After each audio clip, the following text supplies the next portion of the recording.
When Alexander was a boy of 13, his father, King Philip II of Macedon, sought the best teacher to prepare his son for greatness. He chose Aristotle, one of the finest philosophers of the ancient world. To Philip, conquest required swords and strategy, but true leadership demanded wisdom, and Aristotle was the perfect guide. Their lessons took place in Mysa, a quiet town filled with gardens and shaded courtyards. Aristotle believed that learning should be observed as much as taught, so he and Alexander would walk together, discussing nature, politics, philosophy, and the stars. These sessions shaped Alexander's sharp curiosity and his belief that knowledge could strengthen power. Aristotle taught him logic, ethics, politics, and science.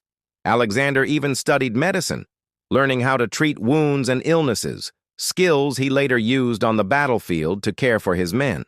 But most importantly, Aristotle introduced him to the works of Homer, especially the Iliad. Alexander became fascinated with Achilles, the hero of Troy, and carried a copy of the epic with him during his campaigns, seeing Achilles as both inspiration and mirror.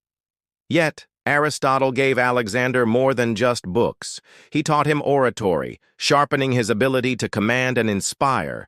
He guided him in geography and natural science, giving him a hunger to explore lands beyond Greece. Aristotle also encouraged critical thinking, teaching Alexander not just what to believe, but how to question.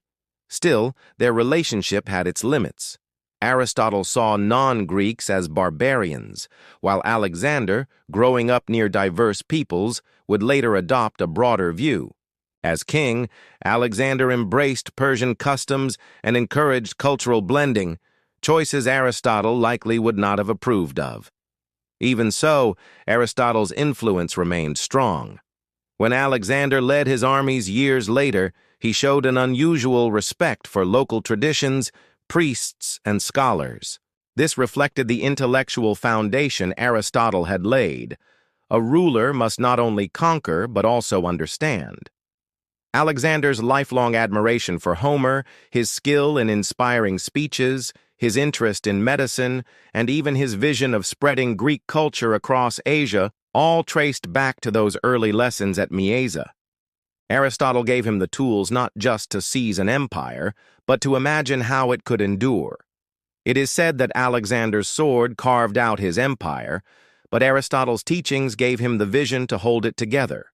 In quiet walks beneath Macedonian trees, the philosopher shaped the mind of a boy who would one day be called Alexander the Great.